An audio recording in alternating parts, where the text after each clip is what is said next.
जय हिंद दोस्तों।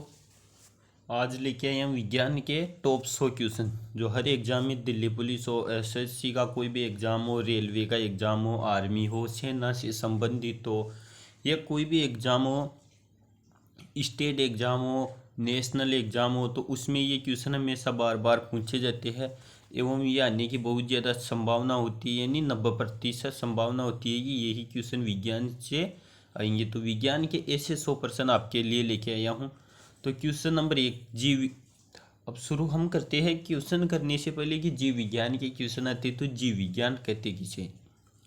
तो जीव विज्ञान की परिभाषा क्या होती है। तो विज्ञान की वह शाखा जिसके अंतर्गत जीवधारियों का अध्ययन किया जाता है उसे जीव विज्ञान कहते हैं। अब जीवधारियों का अध्ययन कैसे, जैसे पक्षी है, अब पक्षी का अध्ययन करेंगे तो वो किसके अंतर्गत करेंगे, भौतिक विज्ञान या रसायन विज्ञान के अंतर्गत थोड़ी करेंगे, नहीं दोस्तों, किसके अंदर करेंगे, जीव विज्ञान के अंतर्गत करेंगे। अब आ जाता है जैसे मान लो प्याज है, हमारे पास गोभी है, किसी भी प्रकार की जैसे कोई चीज़ जीव, जैसे कोई जीव है, जैसे मनुष्य है, इसका भी अध्ययन करेंगे तो हम किसके अंतर्गत करेंगे, जीव विज्ञान के अंतर्गत, न कि भौतिक विज्ञान या रसायन विज्ञान के अंतर्गत। तो विज्ञान की वह शाखा जिसके अंतर्गत जीवधारियों का अध्ययन किया जाता है क्या कहलाती है, वह जीव विज्ञान कहलाती है। अब जीव विज्ञान शब्द का पहला प्रयोग किस वैज्ञानिक ने और कब किया, यानी जीव विज्ञान हमें कहते तो उसका जिसमें जीवों का अध्ययन किया जाता है, लेकिन जीव विज्ञान शब्द का प्रयोग सर्वप्रथम किसने किया और कब किया। तो जीव विज्ञान शब्द का सर्वप्रथम प्रयोग किसने किया, लेमार्क ने किया एवं ट्रेविनेरस ने, और कब किया, 1801 ईस्वी में किया। तो किसने किया जीव विज्ञान का सर्वप्रथम प्रयोग, लेमार्क और ट्रेविनेरस, और कब किया, 1801 ईस्वी में। ध्यान रखना दोस्तों क्योंकि इंपॉर्टेंट क्वेश्चन है।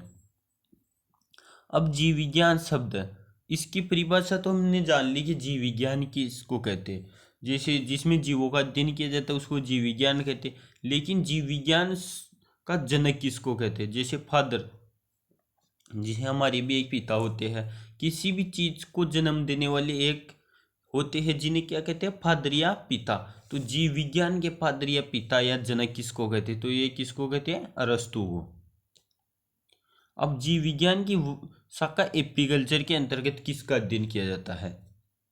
एपीकल्चर के अंदर दोस्तों किसका अध्ययन किया जाता है, मधुमक्खियों का। अब मधुमक्खियों का अध्ययन क्या होता है, जैसे मधुमक्खियों को कैसे पाला जाए, उसे कैसे शहद प्राप्त किया जाए, उनका रहन सहन, इसके बारे में तरीका, उसके घर किस प्रकार बनाए जाए, कैसे रखा जाए, इनको किन किन की आवश्यकता होगी, तो उसका बारे में जो अध्ययन किया जाता है वो क्या होता है, एपीकल्चर। और एपीकल्चर में किसका अध्ययन किया जाता है, मधुमक्खी पालन का।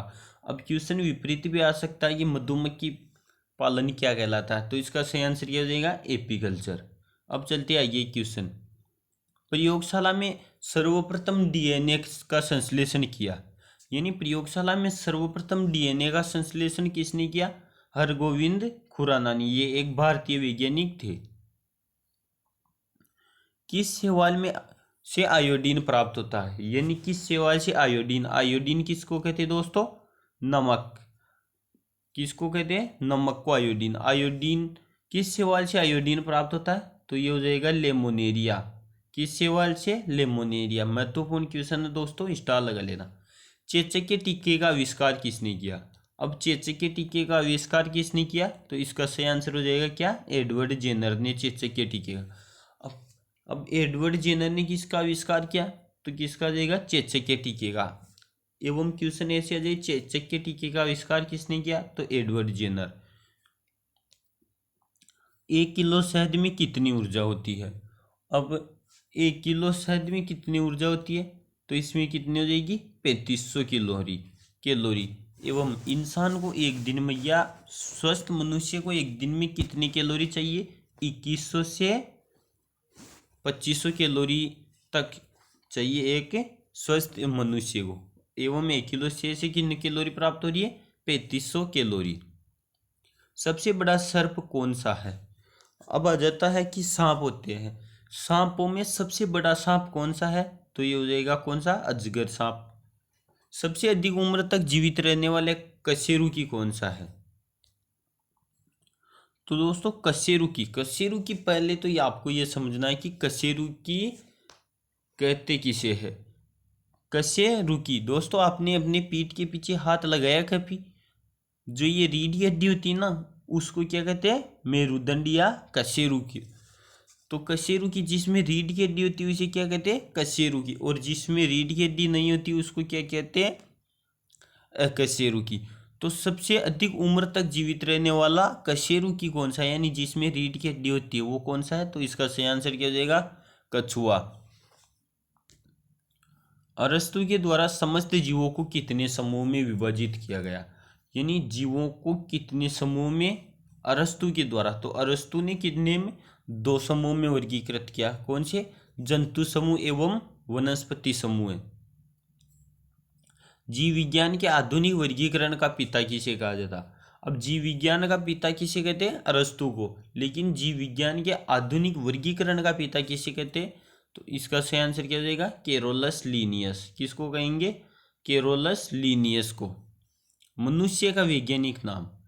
मनुष्य, हम जैसे एक मनुष्य है तो हम में कि जैसे आपको यहाँ पे कहते हैं कि पप्पू कहते हैं, या मान लो आपका कोई भी नाम हो उस नाम से पुकारते हैं, या कहते हैं वो आदमी आ गया, वो लड़का आ गया, वो छोरो आइयो, अपन या न पुकारे, या इस प्रकार में पुकारते। तो पूरे विश्व में हर चीज का एक वैज्ञानिक नाम होता है, यानी उसको उसी नाम से पूरे विश्व में जाना जाएगा। उसी प्रकार मनुष्य को पूरे विश्व में किस नाम से जाना जाएगा? तो मनुष्य को पूरे विश्व में होमो सेपियंस के नाम से जाना जाएगा। ये हमारा भारत नहीं है कि मनुष्य कहते ओ मनुष्य इधर आ। आगे चलते क्वेश्चन 14। कोशिका के अध्ययन के विज्ञान को क्या कहते हैं? अब कोशिका के अध्ययन, हम जिसमें कोशिका का अध्ययन करते हैं, जैसे ये एक कोशिकीय या बहुकोशिकीय है, कोशिका से मिलकर क्या बनते हैं? ऊतक के। तो उनमें कोशिका का जो अध्ययन किया जाता है कि कोशिका कितनी है, सेल कोशिका, तो उस कोशिका विज्ञान को क्या कहते हैं? उसको कोशिका विज्ञान।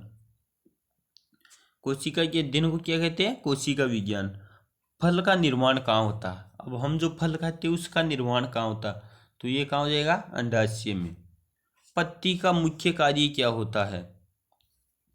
दोस्तों देखा हमने पेड़ पौधों के पत्ती लगी होती है, उस पत्ती का कार्य क्या होता है? क्या वो बिना मतलब होती है, या कोई उसका कार्य नहीं हो और फिर भी वो पत्ती वहाँ पे होती है? ऐसा नहीं होता। पत्ती का क्या कार्य होता है? प्रकाश संश्लेषण क्रिया द्वारा भोजन बनाना।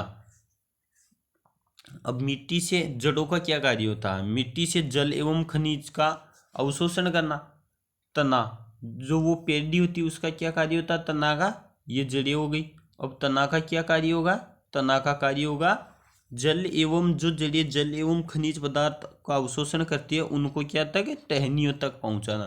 टहनियों का क्या कार्य होता है? उनको पत्तियों तक पहुंचाना। और पत्तियों का क्या कार्य होता है? सूर्य से प्रकाश संश्लेषण की क्रिया करके भोजन का निर्माण करना एवं भोजन को खुद भी खाना और तने के टहनियों के द्वारा तने तक पहुंचाना। अब टहनियाँ उसका भोजन का कुछ प्रयोग कर लेगी, खा लेगी, फिर तने के पास पहुंचा देगी, तना खा लेगा और तना क्या? जड़ों के पास पहुंचा देगा। इस प्रकार भोजन का चक्र चलता रहेगा। वायु पर्यावरण का कौन सा घटक है? यानी वायु पर्यावरण का कौन सा घटक हो जाएगी? दोस्तों पर्यावरण के कितने घटक होते हैं? 2 घटक, एक जैविक घटक, एक अजैविक घटक। जैविक घटक कौन से होते हैं? जो सांस लेते या गति करते हैं, जैसे पेड़ पौधे हो गए, गति करते हैं, सांस लेते हैं। मनुष्य हो गए, जीव जंतु, पक्षी, ये क्या हो जाते हैं? जैविक घटक। अजैविक घटक क्या हो जाते हैं? समुद्र, जल, पत्थर, कागज, ये क्या हो जाते हैं? वायु। अजैविक घटक, क्योंकि ये सांस नहीं लेते, तो ये कौन सी हो जाएगी? अजैविक। तो वायु क्या सांस लेती है? तो नहीं, तो ये किस घटक में आ जाएगी? अजैविक घटक में। पर्यावरण अधिनियम कब पारित हुआ? तो ये पर्यावरण अधिनियम कब पारित हुआ? 1986 ईस्वी में। विश्व पर्यावरण दिवस कब मनाया जाता है? दोस्तों विश्व पर्यावरण दिवस 5 जून को मनाया जाता है। वेरी इंपॉर्टेंट क्वेश्चन है, स्टार लगा लेना। ये जीके की दृष्टि एवं विज्ञान की दृष्टि दोनों से महत्वपूर्ण है। भूमि का विस्तृत या विकृत रूप क्या कहलाता? तो भूमि विकृत किसे कहते हैं? जो कुछ खंडित या बिगड़ जाए उसे क्या कहते हैं, विकृत रूप। तो भूमि का विकृत रूप क्या कहलाता, मृदा प्रदूषण, यानी मृदा में प्रदूषण हो गया, यानी मृदा कुछ खराब हो चुकी है। जल प्रदूषण नियंत्रण एवं निवारण अधिनियम कब पारित हुआ? तो जल प्रदूषण नियंत्रण निवारण अधिनियम कब पारित हुआ? 1974 ईस्वी में। भारतीय प्राणी विज्ञान सर्वेक्षण कहाँ स्थित है? ये कहाँ हो जाएगा? कोलकाता में। इसका सही आंसर क्या हो जाएगा? कोलकाता। ध्वनि प्रदूषण का मुख्य स्रोत क्या है? दोस्तों पहले आप जानते हैं ध्वनि प्रदूषण किसे कहते हैं।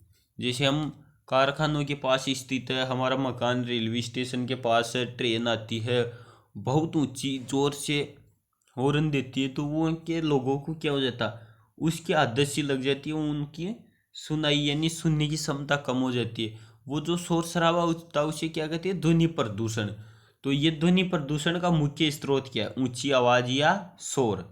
रक्त का लाल रंग क्यों होता है? रक्त का लाल रंग किसके कारण होता है? हीमोग्लोबिन। हीमोग्लोबिन में कौन सा पदार्थ पाया जाता है? इसमें क्या पाया जाता है? लोहा पाया जाता है हीमोग्लोबिन में। अब हीमोग्लोबिन का मुख्य स्रोत क्या है? विटामिन B12 है, यानी विटामिन B12। कौन सा हो जाएगा? विटामिन B12 किसका मुख्य स्रोत? हीमोग्लोबिन का। हीमोग्लोबिन में पाए जाने वाले लोह यौगिक कौन सा है? तो हीमोग्लोबिन में पाए जाने वाला लोह यौगिक कौन सा हो जाएगा? हिमेटिन। रक्त किस प्रकार का उत्तक है? तो रक्त किस प्रकार का उत्तक हो जाएगा दोस्तों?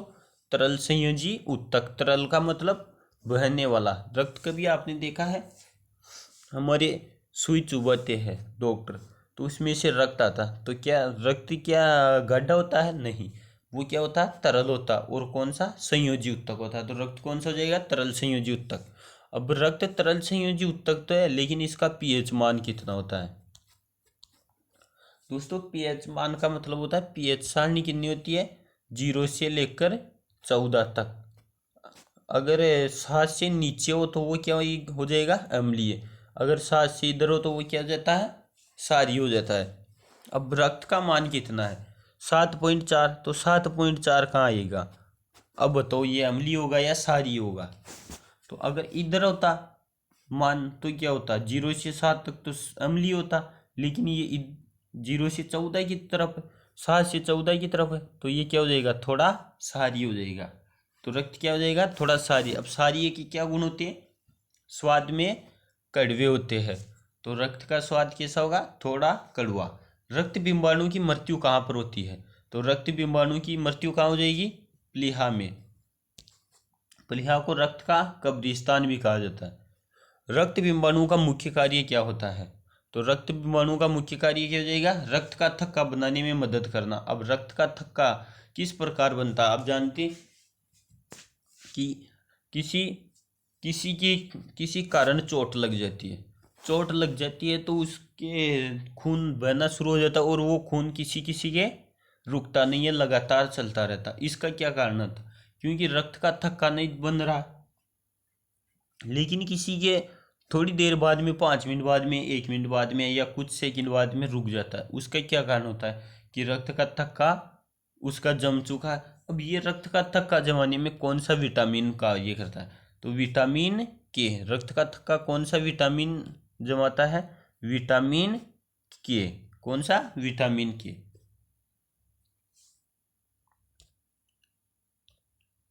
थैलेमस का क्या कार्य है? ये थैलेमस क्या होता? थैलेमस होता हमारे मस्तिष्क का एक भाग। इसका क्या कार्य होता? ठंडा, दर्द तथा गर्म की पहचान करना। अब कैसे पहचान करेगा? हमने किसी गर्म वस्तु में अंगुली डाली, जैसे अंगुली थोड़ी सी गई, क्या होगा? सट से एक पीछे से आवाज आएगी कि इसे खींचो, क्यों? गर्म है। इसका क्या कारण होता है? कि अंगुली ने संकेत दिया, हमारी क्या कोशिकाओं के द्वारा थैलेमस को संकेत गया। थैलेमस को मालूम चला कि ये गर्म है। थैलेमस ने वापस क्या ऑर्डर दिया कि उसको मना करो कि इसके अंदर ये हाथ नहीं डालना, हम झट से वापस खींच लेंगे। तो ये क्या थैलेमस का क्या कार्य होता है? ठंडा, गर्म तथा दर्द की पहचान करना। मनुष्य में श्वसन तंत्र का सबसे महत्वपूर्ण अंग कौन सा है? मनुष्य में श्वसन तंत्र का सबसे महत्वपूर्ण अंग कौन सा हो जाएगा? फेफड़ा या फुफ्फुस। इसी के द्वारा श्वसन को यानी ऑक्सीजन को एक स्थान से दूसरे स्थान पर पंप किया जाता है या भेजा जाता है। मनुष्य में अवशेषी अंग कौन सा है? यानी अवशेषी अंग क्या होते हैं? जिनका कोई भी मतलब नहीं होता, यानी जिसका कोई आवश्यकता नहीं होती हमारे शरीर में। जिसे कर्ण पल्लव पेशियां, क्या हमारी ये कर्ण के ऊपर ये पेशियां होती है, कान होते हैं बाहरी, इनका कोई महत्व होता है? कोई महत्व नहीं होता। तो ये क्या हो जाएगी? अवशेषी अंग। महिलाओं में मासिक धर्म की अवधि कितनी होती है? तो ये होती है लगभग 28 से 35 दिन। कितनी? अगर ऑप्शन में ए 28 दे तो 28 दिन हो जाएगी, अगर 28 से 35 दिन दे तो कितनी हो जाएगी? 28 से 35 दिन। महिलाओं में गर्भाशय की अवधि कितनी होती है? तो ये हो जाएगी 266 से 270 दिन। टिकाऊ विकास के मुख्य 5 क्षेत्र कौन कौन से है? यानी टिकाऊ विकास, जिसे टिकाऊ विकास का मतलब होता है जो टिकाऊ हो यानी बहुत समय तक चले। तो इसके मुख्य 5 क्षेत्र कौन से हो जाएंगे? जल, ऊर्जा, स्वास्थ्य, कृषि तथा जैव विविधता। जल बिना जीवित नहीं रह सकते, ऊर्जा बिना कोई कार्य कर नहीं सकते, स्वास्थ्य अगर अच्छा नहीं होगा तो कुछ भी नहीं होगा, कृषि हमें जीवित रहने के लिए चाहिए। क्यों? कृषि से हम अनाज प्राप्त कर सकते हैं। जैव विविधता, अलग अलग विविधता होना भी जरूरी है। तो ये टिकाऊ विकास के मुख्य क्या हो जाएंगे? 5 कारण। सर्वप्रथम जैव विविधता का प्रयोग किसने किया? तो जैव विविधता का प्रयोग ईओ विल्सन ने। कब सर्वप्रथम किसने किया? E O Wilson. उड़ने वाली मछली कौन सी है? क्या आपने कभी मछली को उड़ती हुई देखा? हमने देखा कि मछली जल में रहती है। मछली जल की रानी है, जीवन इसका पानी है, हाथ लगाओ डर जाएगी, बाहर निकालो मर जाएगी। हमने यही कहानी पढ़ी है शुरू से कि मछली जल की रानी है, वो जल में रहती है, बाहर निकलते ही मर जाएगी। लेकिन उड़ने वाली मछली देखी है?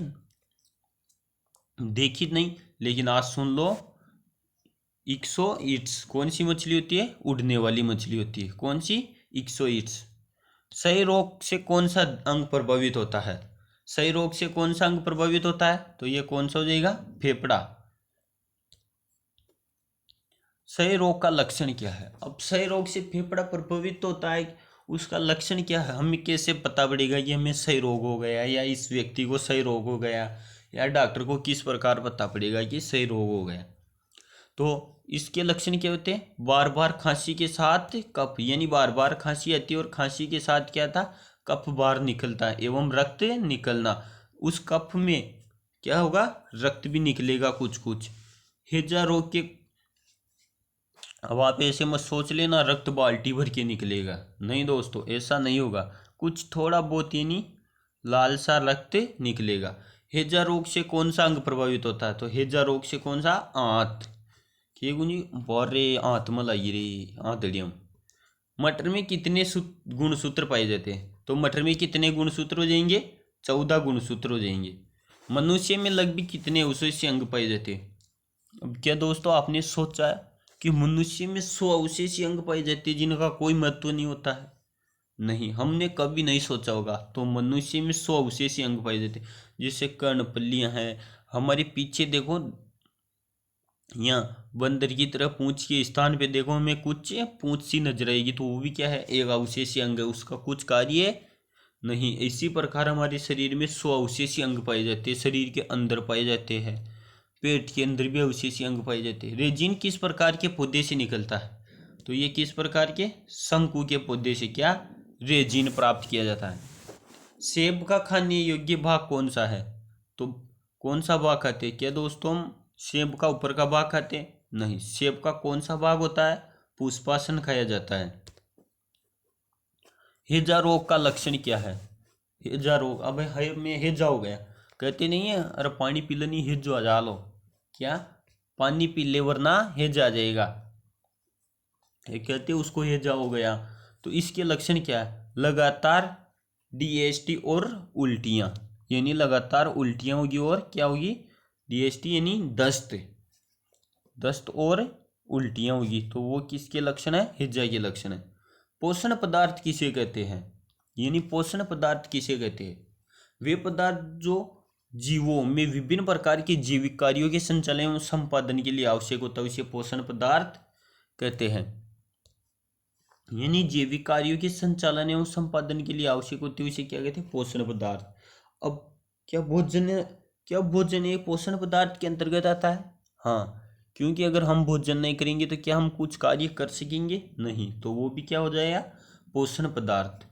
ग्लूकोज के एक अणु में श्वसन में कितने अणु प्राप्त होते हैं? यानी ग्लूकोज के एक अणु में श्वसन में कितने एटीपी अणु प्राप्त होते हैं? ग्लूकोज भी हमें एक पोषण पदार्थ होता है, ग्लूकोज से भी हमें क्या होती है? ऊर्जा मिलती है। तो ग्लूकोज के एक अणु में श्वसन के कितने एटीपी, एडिनोट्राइफॉस्फेट, एटीपी का पूरा नाम क्या हो जाता है? एडिनोट्राइफॉस्फेट अणु प्राप्त होते हैं। तो ये 38 एडिनोट्राइफॉस्फेट के अणु प्राप्त होंगे एक अणु ग्लूकोज से। अब आपको यहाँ पे एक अणु दे रखा, लेकिन 10 अणु दे दे तो कितने हो जाएंगे? 38 को 10 से इंटू कर देना तो 380 एटीपी के अणु प्राप्त हो जाएंगे। आप इस प्रकार इंटू करके निकाल सकते हो। श्वसन किस प्रकार की क्रिया है? अब हम श्वसन लेते हैं, श्वसन सब इंसान लेता है, तो ये श्वसन किस प्रकार की क्रिया है? तो ये किस प्रकार की हो जाएगी? उपचयी। उपचयी का मतलब अंदर लेना वापस छोड़ना, अंदर लेना वापस छोड़ना, यानी ऑक्सीजन का जुड़ना और ऑक्सीजन का बाहर निकालना। अपचयन उपचयन होगा, ऑक्सीजन अंदर लेंगे, ऑक्सीजन जुड़ेगी, कौन सी हो जाएगी? उपचयन अभिक्रिया हो जाएगी। फिर वापस छोड़ेंगे, ऑक्सीजन हटेगी, कौन सी? अपचयन अभिक्रिया होगी। तो अपचयन उपचयन कौन सी मिलके? उपचयी क्रिया हो जाएगी। प्रकाश रासायनिक क्रिया का एक एनी क्या है? तो ये कौन सी हो जाएगी? हील क्रिया हो जाएगी। क्वेश्चन 50, वन उत्पादन केंद्र कहाँ स्थित है? यानी वन उत्पादन केंद्र कहाँ हो जाएगा? ये हो जाएगा रांची में। अब दोस्तों भौतिक विज्ञान के क्वेश्चन है, तो भौतिक विज्ञान के क्वेश्चन से पहले हम भौतिक विज्ञान की परिभाषा समझ लेते हैं कि जीव विज्ञान की परिभाषा सीखी हमने कि वह शाखा जिसमें जीवों का अध्ययन किया जाता है कि वो जीव कैसे जीवित रहते हैं, कैसे श्वसन लेते हैं, उनके अध्ययन को क्या कहते हैं, उनमें कितनी हड्डियाँ होती है, कोशिका कितनी होती है, कोशिका किस प्रकार कार्य करती है, वो चीज जीव विज्ञान में उसका अंतर्गत अध्ययन करते हैं। लेकिन भौतिक विज्ञान में किसका अंतर? विज्ञान की वह शाखा जिसमें द्रव्य, अब द्रव्य किसको कहते हैं?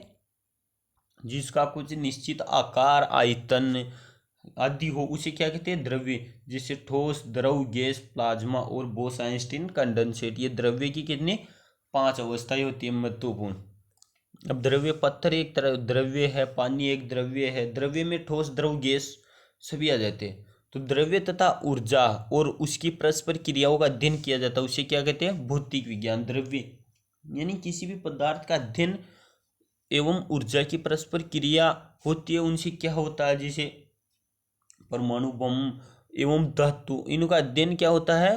भौतिक विज्ञान के अंतर्गत किया जाता है इनका अध्ययन द्रव्यों का। किसी राशि के मापन के निर्देश मापन को मानक को क्या कहते हैं? अब किसी राशि को मान लेते हैं कि हमें कुछ जल दे दिया गया है, अब हमें उस जल का कैसे पता पड़ेगा कि ये कितना जल है? क्या हम उसको इस प्रकार कह सकते हैं कि ये 5 फीट जल है? 5 फीट जल कह सकते हैं हम कह सकते हैं कि ये जल 440 वोट है? नहीं। तो किसी भी पदार्थ को अलग अलग राशियों में मापा जाता है, उन राशियों को क्या कहते हैं? मात्रक। क्या कहते हैं? मात्रक। अब हमारी लंबाई अलग होती है एवं चौड़ाई अलग होती है, तो उनको क्या है? एक मापने का मापन होता है, मानक मापन होता है, उसे क्या कहते हैं? हम मात्रक कहते हैं। ऊर्जा का ऐसा ही मात्रक क्या है? अब हम ऊर्जा को किस में मापते हैं? क्या किलो जूल में मापते हैं? क्या हम ऊर्जा को क्या वाट में मापेंगे? नहीं, ऊर्जा को किस में मापेंगे? हम जूल में, यानी कितने जूल ऊर्जा है इसका ऐसा ही मात्र। कार्य द्वारा प्राप्त ऊर्जा क्या कहलाता है? यानी हम कार्य कर रहे हैं, जैसे हम चल रहे हैं, हम कोई कार्य कर रहे हैं, तो उसके द्वारा जो ऊर्जा प्राप्त होती है उसको क्या कहते हैं? तो उसको क्या कहते हैं? यांत्रिक ऊर्जा। अगर हम खड़े हैं और उस समय ऊर्जा प्राप्त हो रही तो कौन सी हो जाएगी? स्थितिज ऊर्जा। उपग्रह का कक्षीय चाल किस पर निर्भर करता है? यानी उपग्रह का कक्षीय चाल किस पर निर्भर करता है, तो ये हो जाएगा पृथ्वी तल से ऊंचाई पर। दाब किसे कहते हैं, अब दाब किसे कहते हैं, किसी सतह के एकांत क्षेत्रफल पर लगने वाले बल को दाब कहते हैं। एकांत क्षेत्रफल किस प्रकार, जैसे हमने एक गेंद ले ली, अब गेंद को नीचे रख दी और हम ऊपर से उसको दबा रहे हैं, क्या कर रहे हैं, उस पे दाब लगा रहे हैं, तो वो दाब क्या पूरी पृथ्वी पे लगेगा, नहीं, कुछ गेंद के कुछ हिस्से पे वो दाब लगेगा या पृथ्वी के भी कुछ हिस्से पे वो दाब लगेगा। उस दाब को क्या कहते हैं, हमें एकांक क्षेत्र पर लगने वाले दाब को क्या कहते हैं, बल कहते हैं। अब पहाड़ों पर खाना बनाने में कठिनाई का क्या कारण आता है, पहाड़ों पर खाना बनाने में कठिनाई होती क्यों होता है, वायुमंडलीय दाब की कमी, यानी वहां पर वायुमंडलीय दाब कम होता है। पास्कल का नियम संबंधित है, किससे संबंधित है, द्रव के दाब से। आइए चलते हैं, दाब का एसआई मात्रक क्या है, तो दाब का एसआई मात्रक क्या हो जाएगा, पास्कल हो जाएगा। दाब को किस में मापते हैं, पास्कल में। वायुमंडलीय दाब को किस यंत्र से मापते हैं, तो यानी वायुमंडलीय दाब को किस यंत्र से मापते हैं, बेरोमीटर। पानी की भरी बोतल में सबसे अधिक दाब कहाँ पर होता है, पानी से भरी हुई एक बोतल है, उस पर सबसे अधिक दाब मान लेते ये बोतल है, ये बोतल है मान लेते दोस्तों,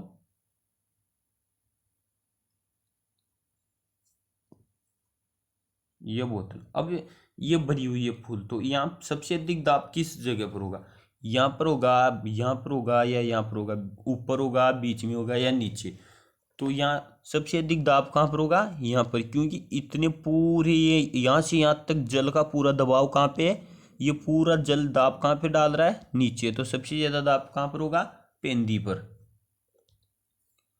द्रव की शुद्धता की जांच किस यंत्र द्वारा की जाती है, तो द्रव की शुद्धता की माप किससे, लेक्टोमीटर, यानी द्रव कितना शुद्ध है, इससे किसे, लेक्टोमीटर। घनत्व का सूत्र क्या है, तो घनत्व का सूत्र क्या हो जाएगा, द्रव्यमान बट्टा आयतन या द्रव्यमान प्रति आयतन। पारे का हिमांक कितना होता है, तो पारे का हिमांक कितना हो जाएगा, 39 डिग्री सेल्सियस। गरम सूप स्वादिष्ट क्यों लगता है, तो गरम सूप स्वादिष्ट लगने का क्या कारण था, गर्म द्रव का पृष्ठ तनाव कम होने के कारण वो क्या होता है, उसकी गंध फैलती नहीं एवं में स्वादिष्ट लगती है। श्यान बल किसे कहते हैं, श्यान बल क्या हो जाएगा, किसी द्रव का गैस की दो क्रमागत परतों के बीच उनकी अपेक्षित गति का विरोध करने वाले बल को, घर्षण बल को क्या कहते हैं, श्यान बल कहते हैं। एक आदर्श तरल की श्यानता कितनी होती है, तो आदर्श तरल की श्यानता 0 हो। धारा द्रव प्रवाह के महत्व वेग को क्या कहते हैं, यानी धारा द्रव प्रवाह के महत्व वेग को क्या कहते हैं, तो ये हो जाएगा कौन सा, क्रांतिक वेग। ध्वनि की तीव्रता व्यक्त करने का मात्रक क्या है, तो बेल हो जाएगा इसका। जल में ध्वनि की चाल कितनी होती है, तो ये हो जाएगी 1473 मीटर प्रति सेकंड का ध्वनि में जल की। लोहे में ध्वनि की चाल क्या होती है, तो 5123 मीटर प्रति सेकंड। जूल का मान कितना होता है, यानी जे का मान कितना होता है, तो ये हो जाएगा 1.186 जूल प्रति कैलोरी। उष्मा का सबसे अच्छा चालक कौन सा है, तो उष्मा का सबसे अच्छा चालक कौन सा हो जाएगा, चांदी। उष्मा चालक किसे कहते हैं, जिसमें से उष्मा आसानी से गुजर जाए, जैसे हमने लकड़ी ली, कि लकड़ी से उष्मा गुजर जाएगी, नहीं गुजरेगी, क्यों, कि लकड़ी को गर्म करते हैं तो एक सिरे को गर्म करते हैं तो हम दूसरे सिरे को आसानी से पकड़ सकते हैं, लेकिन क्या हम लोहे को गर्म करते हुए दूसरे सिरे को आसानी से पकड़ सकते हैं, नहीं, क्योंकि उससे उष्मा का प्रवाह हो रहा है, यानी उष्मा के कण एक स्थान से दूसरे स्थान पर आ जाते हैं। तो इस प्रकार सबसे जल्दी या सबसे तेज किस में आते हैं, तो वो आते हैं किस में, चांदी में। तो उष्मा का सबसे अच्छा चालक कौन सा होता, चांदी।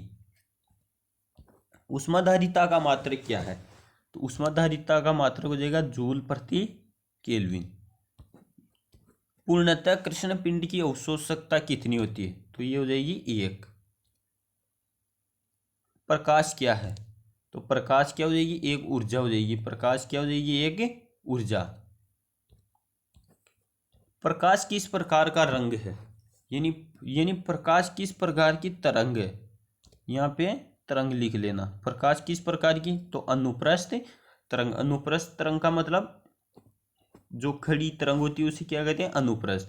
और जो इस प्रकार की होती है उसे क्या कहते हैं, अनुदैर्ध्य तरंग। अब ध्वनि कौन सी हो जाएगी, अनुदैर्ध्य तरंग, क्योंकि ध्वनि इस प्रकार गति करती है एवं प्रकाश ऊपर से नीचे की तरफ गति करता है, तो ये कौन सी हो जाएगी, अनुप्रस्थ तरंग। प्रकाश की वेग की गणना सबसे पहले किसने की थी, यानी प्रकाश का वेग इतना किलोमीटर प्रति सेकंड या होता, इससे की गणना सबसे पहले किसने की थी, तो ये हो जाएगा रोमन।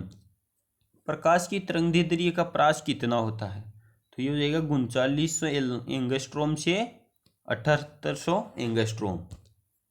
इंद्रधनुष में कौन सा रंग दिखाई नहीं देता, तो काला रंग दिखाई नहीं देता। इंद्रधनुष कितने प्रकार की होती है, ये कितने रंग की होती है, 7 रंग की होती है।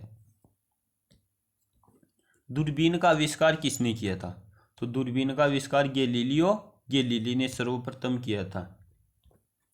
प्रकाश की गति किसके अंदर न्यूनतम होती है, यानी प्रकाश सबसे कम किस में गुजरता है, तो ये किस में होगी, न्यूनतम कांच में। रंगीन टेलीविजन में किस रंगों का उपयोग किया जाता है, रंगीन टेलीविजन में लाल, हरा और नीला, ये क्या है, प्राथमिक रंग है। धूप के चश्मे की क्षमता कितनी होती है, ये चश्मे कर लेना दोस्तों, ये गलत प्रिंट है। धूप के चश्मे की क्षमता कितनी होती है, 0 डायोप्टर। लाल कांच को अधिक ताप तक गर्म करने पर वह कैसा दिखाई देगा, यानी लाल कांच को अधिक समय तक या अधिक ताप पर गर्म करेंगे तो वो किस प्रकार का दिखाई देगा, हमें हरा दिखाई देगा।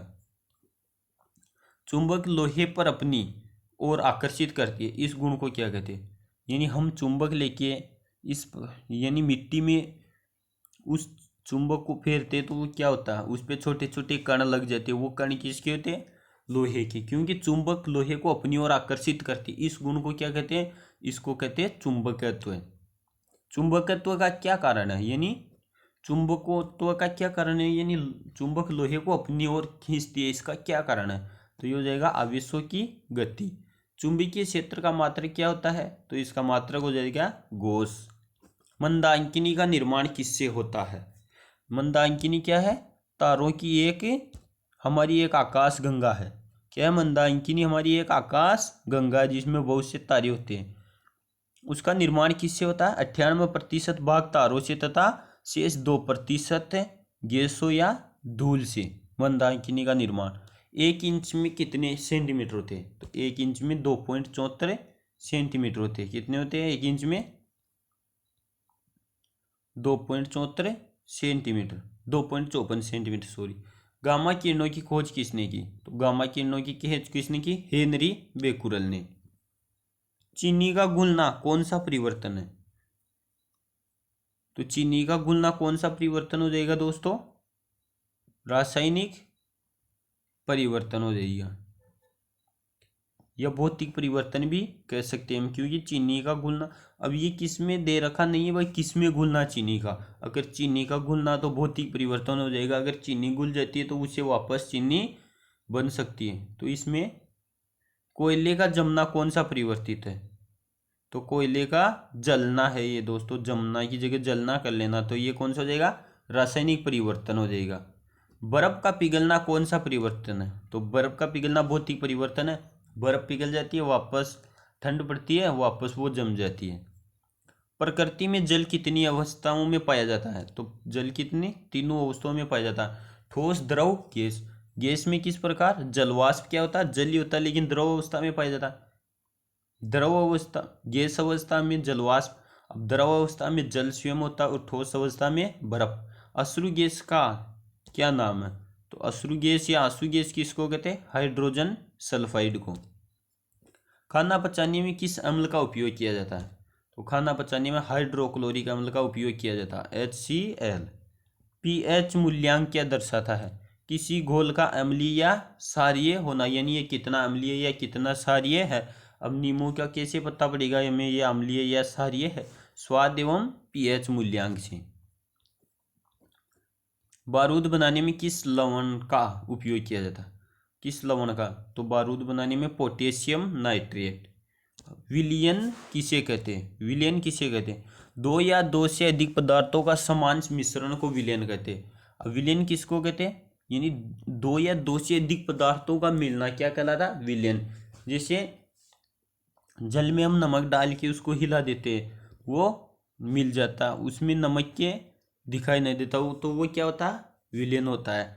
जैसे जल में या चाय में चीनी का मिलना, वो क्या होता है? एक विलयन होता है। तो इस प्रकार दो या दो से अधिक पदार्थों का समान मिश्रण में मिलना क्या होता है? विलयन कहलाता। अब मिलते हैं दोस्तों नेक्स्ट वीडियो में, तब तक के लिए जय हिंद।